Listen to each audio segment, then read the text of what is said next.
क्या ज्यादा देर नहीं रहेगी, इनकलाब आएगा इंशाल्लाह इंशाल्लाह। कोई नहीं रोक, ये वैसे मैं आपको बता दूं, कोई नहीं रोक सकता अब इस मुल्क में बहुत बड़ा इनकलाब आएगा इंशाल्लाह। भाई मैं इस तरह सोच, मैं पता चलवाता हूँ कि अडियाला में हम अगर मिडिल लेवल का भी हॉस्पिटल बना दें या कुछ, क्योंकि अब कुछ भी नहीं है ना। ये जरा नोट करते रहना, किधर है वो सलमान सर। रहीम अस्सलाम वालेकुम नाज़रीन, मैं हूं कंबर ज़ैदी। यूट्यूब और फेसबुक पे आप मेरा व्लॉग देख रहे हैं। इमरान खान एक बड़े हादसे से बाल बाल बच गए। ये हादसा कब हुआ, कहां हुआ, इसकी तफसीलात आपके साथ इस व्लॉग में शेयर करेंगे। राना सनाउल्लाह को गिरफ्तार क्यों नहीं किया जा सका, एंटी करप्शन की टीम मुताद्दिद थानों में गई, थानों से क्या रिप्लाई आया, टेक्निकल वजूहात क्या हैं, उस पर भी बात करेंगे और आपको आगाह करेंगे। और साथ हम तीसरी चीज़ करेंगे इस व्लॉग में शामिल, इमरान खान चौधरी निसार के हवाले से पूछ रहे हैं, चौधरी निसार की क्यों बात हो रही है, ये भी इस व्लॉग में हम आपके साथ शेयर करने वाले हैं। अगर आपने मेरे चैनल को सब्सक्राइब नहीं किया तो सब्सक्राइब कर लें, बेल का आइकन ज़रूर दबाएं। सबसे पहले बात करेंगे इमरान खान किस हादसे का शिकार हुए। इससे पहले मैं इस पे बात करूं, क्योंकि ये बात थोड़ी सी मैं तवील करूंगा, मैं आपको बता देता हूं कि जो राना सनाउल्लाह साहब हैं उनको गिरफ्तार क्यों नहीं किया जा सका। आज सुबह में हमने आपको खबर दी कि राना सनाउल्लाह को गिरफ्तार करने के लिए एंटी करप्शन की जो टीम है वो आई है, और एंटी करप्शन की टीम पहले कोसार थाने गई, उसके बाद थाना सेक्रेटेरिएट गई। मीडिया के सहाफ़ी भी उनके साथ साथ थे और उनसे सवालात भी पूछ रहे थे कि आप क्या ये गिरफ्तारी में कामयाब हो पाएंगे या नहीं। उन्होंने मीडिया से क्या बात की ये भी आपके सामने रखूंगा। क्विकली पहले आपको बता देता हूं कि असल वजूहात क्या हैं गिरफ्तार ना होने की।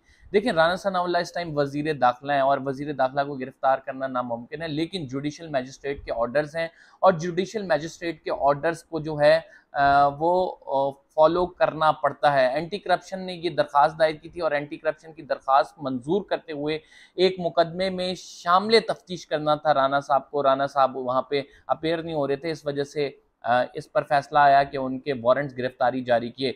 जब थाना कोसार गए वो, तो वहाँ से उनको जवाब मिला कि इस जो एड्रेस है, इस जो गिरफ्तारी के वारंट्स हैं वो उस पर फैसलाबाद का है, तो लिहाजा इस्लामाबाद उसकी जुरिस्डिक्शन नहीं बनती है। मैं आपको बता दूं कि तरीका क्या होता है, प्रोसीजर क्या होता है। प्रोसीजर ये है कि जब भी किसी के गिरफ्तारी के वारंट्स निकलते हैं, एंटी करप्शन किसी की इस्तदा करती है, तो वो मकामी थाने में जहाँ पे वो शख्स होता है, वहाँ के मकामी थाने में जो है एंटी करप्शन की टीम जाती है, उनको आगाह किया जाता है और मकामी थाना जो है वहाँ से पुलिस भेजता है और फिर उस बंदे के घर पे जाके गिरफ्तार होती है। यानी मकामी थाने की मदद से ये काम किया जाता है। कोसार थाने ने स्ट्रेट अवे इनकार कर दिया। कोसार थाने ने कहा कि देखें, इस पे फैसलाबाद का एड्रेस है, इस्लामाबाद का एड्रेस नहीं है, वी कांट डू एनीथिंग। जाहिर बात है, एक एसएचओ किस तरह से वजीर दाखिला के खिलाफ कार्रवाई कर सकता है। थाना सेक्रेटेरिएट गए, थाना सेक्रेटेरिएट में कहा गया कि होम मिनिस्ट्री की जानिब से ऑर्डर नहीं आए। अब होम मिनिस्ट्री की जानिब से ऑर्डर जो हैं बाकायदा तौर पर निकाले जाते हैं और होम मिनिस्ट्री जब ये ऑर्डर निकालती है उसके बाद जो अगर पंजाब से विफाक आ रहे हो, अगर मतलब यानी किसी भी सूबे से आपने कैपिटल टेरिटरी में किसी बंदे को अरेस्ट करना है, तो उसके लिए होम मिनिस्ट्री के ऑर्डर्स जो हैं वो ज़रूरी हैं, लेकिन इस मुकदमे में निकाले नहीं गए, लिहाजा उन्होंने ये बहाना बनाया। और क्या बहाना बनाया गया? और ये बहाना बनाया गया कि आप हमें रिकॉर्ड फराहम कर दें, हम देखेंगे रिकॉर्ड और उसके बाद जो है जो गिरफ्तारी का अमल है या इस हवाले से बातचीत है, अगर वो अदालत हमें डायरेक्ट कहती है तो हम ज़रूर करेंगे। देखें, अदालत की जानिब से पहले एक डायरेक्शन आ गया है। एंटी करप्शन वालों ने मीडिया से बात करते हुए यही बताया है कि हम अदालती ऑर्डर्स पे आए थे, हमने अदालती ऑर्डर्स के तहत कार्रवाई की, लेकिन इन्होंने अदालत का हुक्म मानने से इनकार कर दिया। अब जो इन पर नेक्स्ट जो बनती है इन पुलिस वालों पर, वो तौहीन अदालत की बनती है। हम इसके हवाले से रुजू भी करेंगे। और उन्होंने बताया कि ये एसओपी के तहत प्रोसीजर होता है, हम वो एसओपी के तहत प्रोसीजर पूरा कर रहे हैं कि जब भी किसी के नॉन बेलेबल वारंट्स निकलते हैं तो मुकामी थाने को रिपोर्ट किया जाता है, मकामी थाने के मदद से जो है शख्स को गिरफ्तार किया जाता है। ये तो उज़र तलाश किए गए। आपको पता है कि हमारी पुलिस की जानिब से कहाँ एक वज़ीर दाखिला, वो भी सिटिंग वज़ीर दाखिला के खिलाफ कार्रवाई कर सकता है एक एसएचओ बेचारा जिसकी कोई हैसियत नहीं है इन सियासी अशराफिया के आगे। दूसरी बात करते हैं, इमरान खान के तैयारे में फ़नी खराबी हुई है। अडियाला के मकाम पर इमरान खान को उतारा गया है। ये पहली दफ़ा नहीं हुई, ये फ़नी खराबी मुसलसल दूसरी से तीसरी दफ़ा हुई है।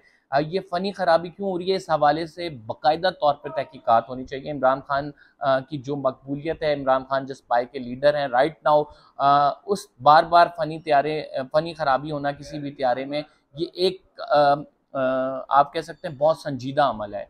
हमारे पास हमारी हिस्ट्री मौजूद है, आपको पता है ज़ियाउल हक साहब जो हैं वो किस तरह से त्यारा क्रैश कर गया था। अभी रिसेंटली आप देख लें, त्यारे हादसे के बहुत सारे केसेस हैं, तो लिहाजा one should be very vigilant when talk about this. और इस हवाले से डिस्कस करना भी एक कोई साजिश के तहत तो नहीं ये किया जा रहा। इमरान खान साहब जिसका बार बार खदशा भी जाहिर कर रहे हैं, तो इस हवाले से तहकीकात होनी चाहिए। हतमी बात जो है वो तहकीकात कर की जाएगी। इमरान खान के तैयारे को हंगामी तौर पर अडियाला के मुकाम पर उतारा गया, वहाँ पे लोकल अफराद जमा हो गए, वहाँ पे उस टाइम वो क्रिकेट खेल रहे थे बच्चे। इमरान खान साहब ने पूछने लग गए कि तुम्हारा फेवरेट प्लेयर कौन है, तुम्हारा कौन है। फिर इमरान खान साहब ने अपने जो फेवरेट प्लेयर्स हैं उनके नाम लिए। उनका रिजवान बड़ा अच्छा परफॉर्म कर रहा है, हारिस रऊफ बहुत अच्छा बॉलर है, और इसके साथ इमरान खान साहब की जानिब से कहा गया कि देखें कंसिस्टेंट रहना और अच्छा परफॉर्म करना बहुत ज़रूरी है। फिर उन लोगों से पूछने लग गए, मकामी लोग जमा हो गए थे, अवामी लीडर हैं, लोग आ गए, लोग तस्वीरें खिंचा रहे हैं, तो उनसे पूछने लग गए तुम क्या करते हो, इस इलाके का मसला क्या है। अस्पताल का मसला उनकी जानिब से बताया गया कि अडियाला के मुकाम पर अस्पताल नहीं है। फिर इमरान खान साहब ने कहा कि हल्का किसका, और साथ में कहा कि चौधरी निसार की क्या पोजीशन है। इमरान खान के पार्टी में चौधरी निसार की शमूलियत के हवाले से काफ़ी चिमक गोइयाँ थी। इमरान खान खुद भी कह चुके हैं कि चौधरी निसार उनके पुराने साथी रहे हैं, एक साथ पढ़ते रहे हैं। अब जो है चौधरी निसार ने जब से मुस्लिम लीग नून से अलहदगी इख्तियार की है, इमरान खान साहब ने इस हवाले से इतनी बातें नहीं की, लेकिन आज बाकायदा तौर पे इमरान खान ने चौधरी निसार का पूछा है कि चौधरी निसार की इस हल्के में क्या पोजीशन है। यानी इमरान खान के बैक ऑफ द माइंड पे कहीं ना कहीं चौधरी निसार साहब ज़रूर चल रहे हैं। और ये बहुत सारे लोग जो सियासी पंडित हैं वो ये कहते हुए नजर आ रहे हैं कि चौधरी निसार पीटीआई में एक अहम कमांड को संभालेंगे। लेकिन चौधरी निसार से जब बात करते हैं वो कहते हैं मैंने अभी किनारा कशी इख्तियार की हुई है, लिहाजा मैं जो है आगे नहीं आना चाहता। अब मैं अपनी तरीके से सियासत कर रहा हूँ, मैं अपने हल्के की सियासत कर रहा हूँ, मुझे सियासत करने दी जाए। इमरान खान साहब से वहाँ पे सवाल हुआ कि आप लॉन्ग मार्च ला रहे हैं, तो किसी ने बात की। इमरान खान साहब ने कहा देखें अब लॉन्ग मार्च नहीं, इनकलाब आ रहा है और इस इनकलाब को रोकना नामुमकिन हो जाएगा आपके लिए। इतने कॉन्फिडेंस से कह रहे थे कि आप रोक ही नहीं पाएंगे जो आवाम का समंदर निकल रहा है, जो मर्जी कर लें। यानी राइट नाउ खान साहब is in a good spirit, और खान साहब ये समझते हैं कि वो जो अब लॉन्ग मार्च लेके आ रहे हैं, this is not merely a long march, this is a revolutionary march. तो लेट्स सी के हालात किस तरह से अनफोल्ड होते हैं। अलबत्ता ये इतलात थी हमारे पास, हमने आप तक पहुंचाई।